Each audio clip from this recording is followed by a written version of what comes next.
Hello, welcome back to This, That, and the Other.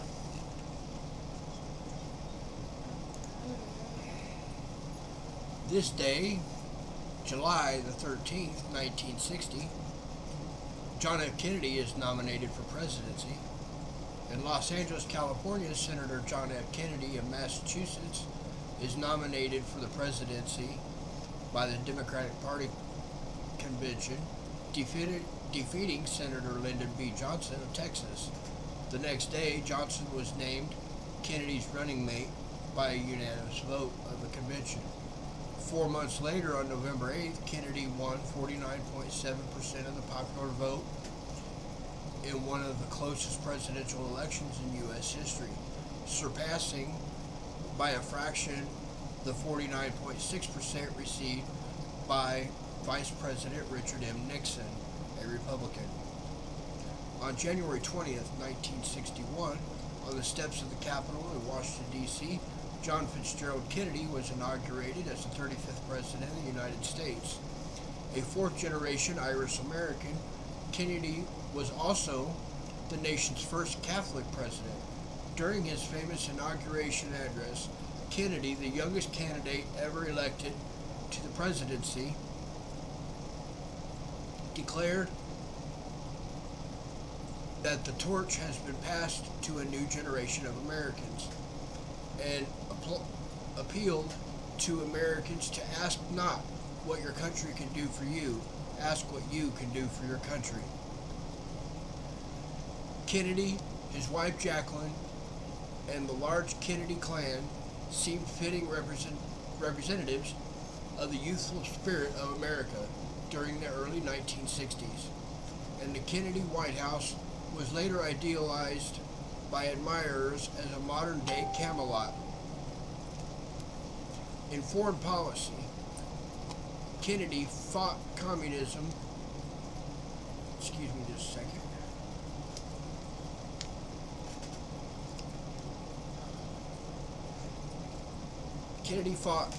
Kennedy actively fought communism in the world, ordering the controversial Bay of Pigs invasion of Cuba and sending thousands of U.S. military advisors to Vietnam during the Cuban Missile Crisis. He displayed firmness and restraint, exercising an unyielding opposition to the placement of Soviet missiles in Cuba, but also demonstrating a level-headedness during tense negotiations for their removal. On the domestic front, he introduced his New Frontier social legislation, calling for a rigorous federal desegregation policy and a sweeping new civil rights bill.